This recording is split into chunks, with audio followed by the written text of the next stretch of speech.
What is up, everybody? Josh here again, and today we have a new Windrose video for you. Today we're going to be showing you how you can make piastres and guinea in Windrose. Let's get into it, shall we? So piastre, or silver as I'm going to call it, because I'm not really great at pronouncing things, is one of the main currencies in the game. And there's also guinea, which is basically what I'll call gold, silver and gold. And these are the two currencies that are currently in Windrose at this time of the early access release of Windrose. We are going to be showing you multiple ways to make piastre, or silver, and guinea, or gold. Just keep in mind that this video is going to contain some types of spoilers. I'm going to be showing you a quest log that is completely done, and I'm also going to be showing you multiple things as far as reputation goes, and I'm also going to be showing you Tortuga. I'm also going to be showing you all the different faction locations as well. When you're going down through your quests and doing your quests in Windrose, you're going to notice there are quest rewards, and sometimes it's silver, sometimes it's silver and gold, sometimes it's reputation. It can vary, to be honest with you, but that is one good way to make some decent coin whenever you first start out.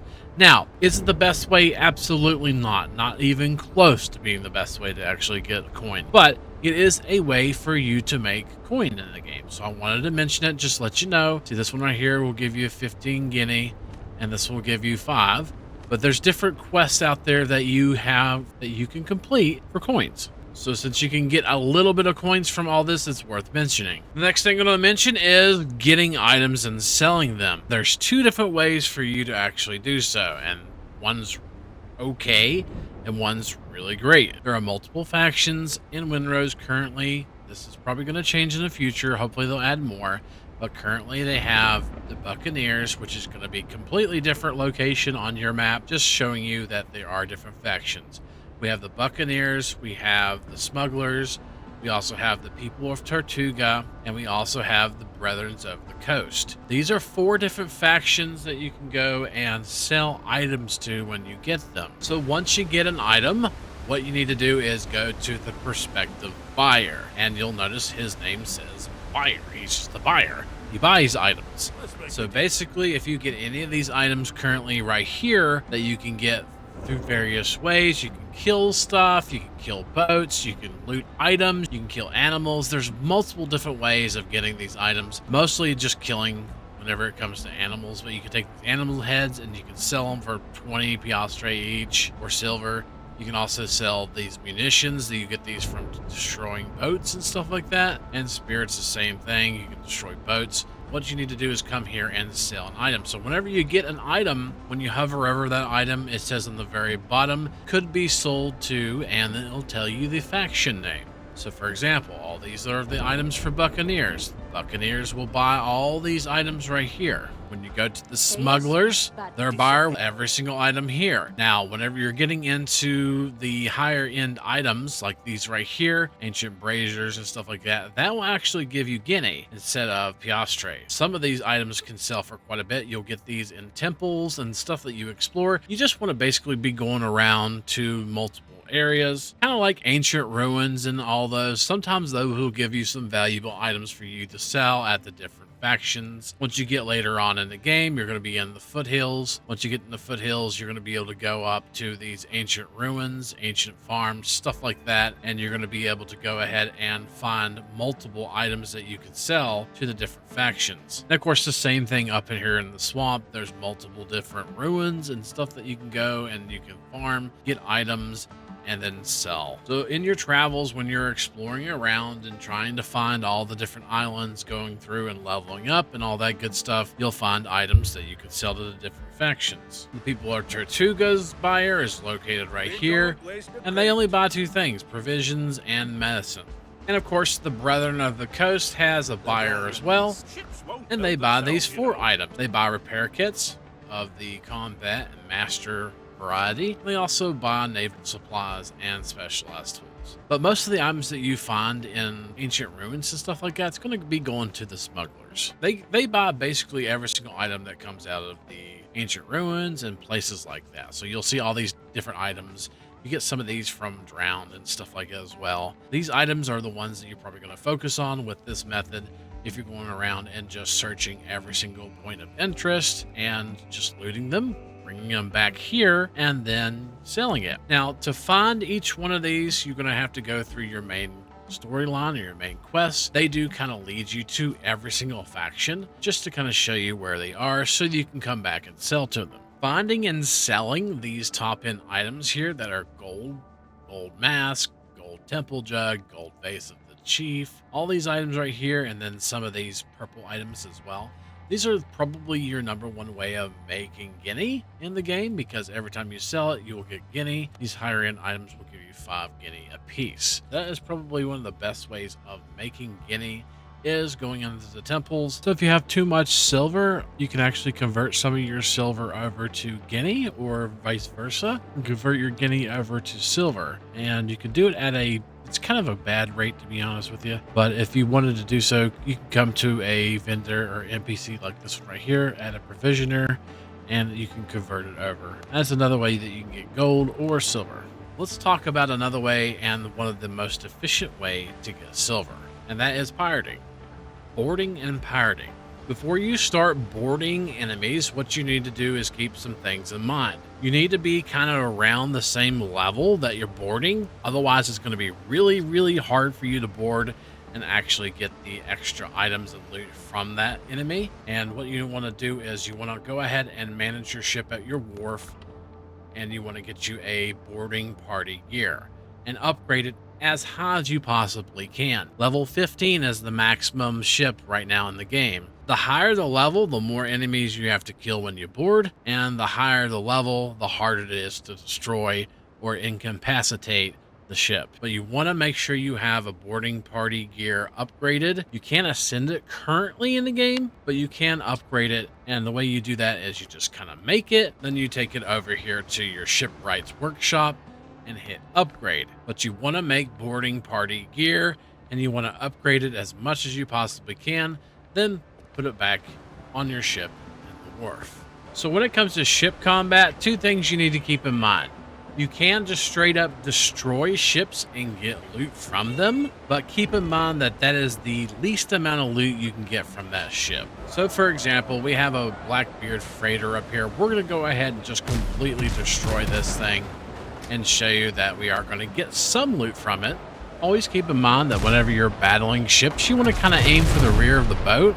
The rear of the boat will do the most amount of damage whenever you attack it. And you want to also have repair kits to repair any damage that you receive. So always aim for the rear of the ship. Now, if we were to go ahead and destroy this ship here, we would get some loot that we could sell, and it would be a decent amount of coin.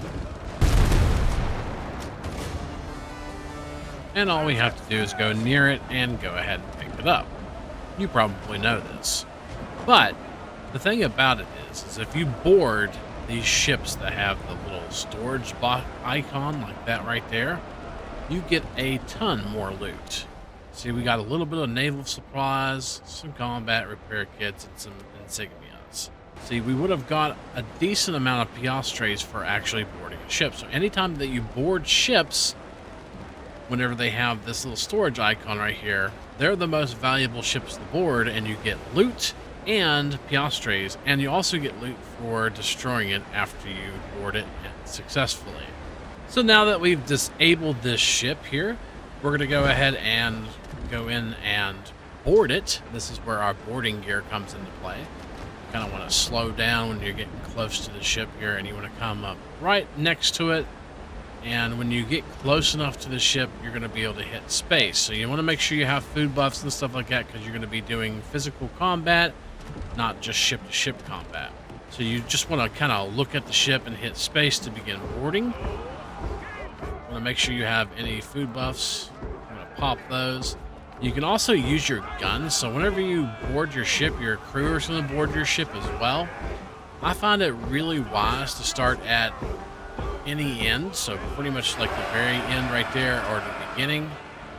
Let your crew go on first when you start boarding, and then what I like to do is kind of set up here for just a second to let them get fighting. And then what you can do is just go ahead and start going in and doing combat. You want to make sure you're blocking and stuff like that. You can also use a gun. Using guns is quite valuable in this ship, and you can actually get on top of the railings and on the very fronts of ships like this and shoot from a distance. So if you ever get to a point where you really need to heal up or something, you can jump off the side, jump back on your boat, use a gun, heal up with a band-aid or something like that, or just use pods, whatever. But the goal of this is to kill every single enemy up to 20 for us for 15 ships. It's a lot less for much lower ships. We want to kill up to 20, and then we'll finish the boarding process. And this was sort of why we wanted to show you that you want to board enemies kind of close to your level, because the enemies on the boat is going to be the same level as the boat. So if you are level 10 trying to board a level 15, it's going to be a lot more difficult than you board level 10. So you kind of want to keep at the same level.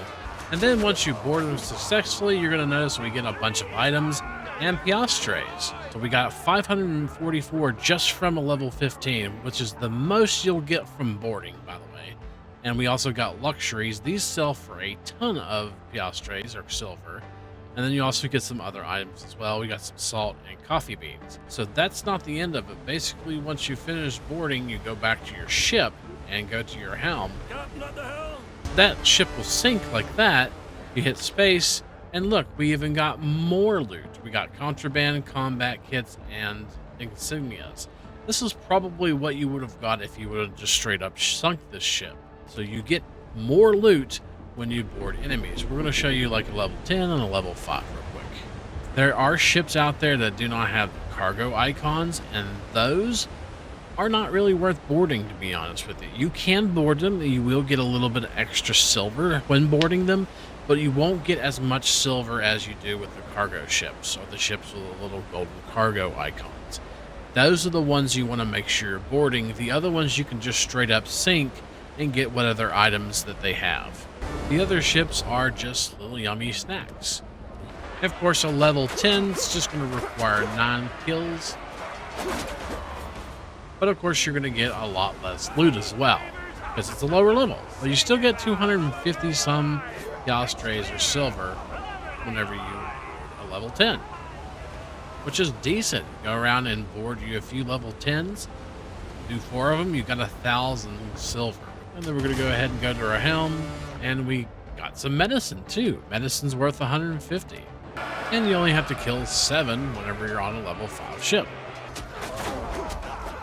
And you'll get about 100 piastre and some loot as well. Sometimes, I mean, it's all kind of random, to be honest with you.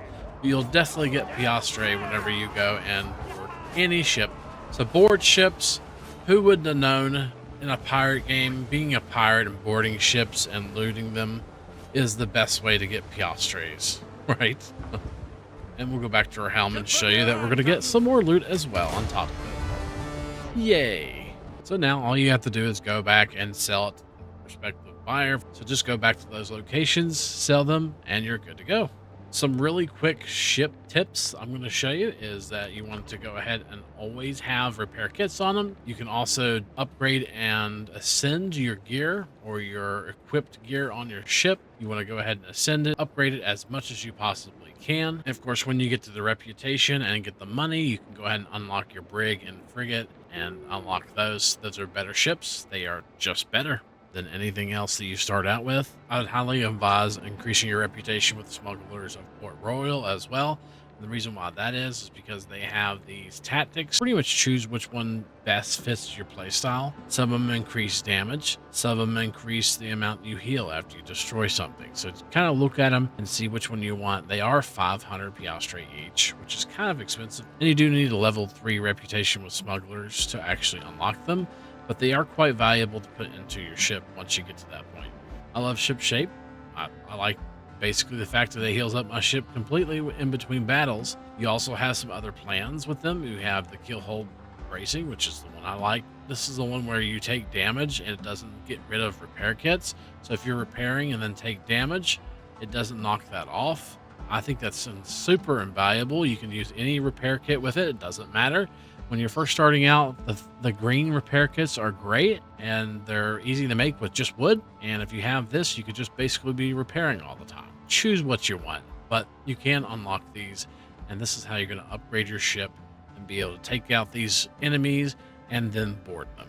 And that's the long and short of how you get gold and silver in Windrose. I kind of hope this helped somebody. I know I wasn't boarding ships whenever I first started out. I really wish that I would have known this and known that the ones you board are the ones with the cargo. I know it's probably common knowledge to some, but thank you for watching. Don't forget, if you like what you see, to like, comment, subscribe, and all that good stuff. We will have more Windrose videos coming out soon, and hopefully we'll see you next time. Peace.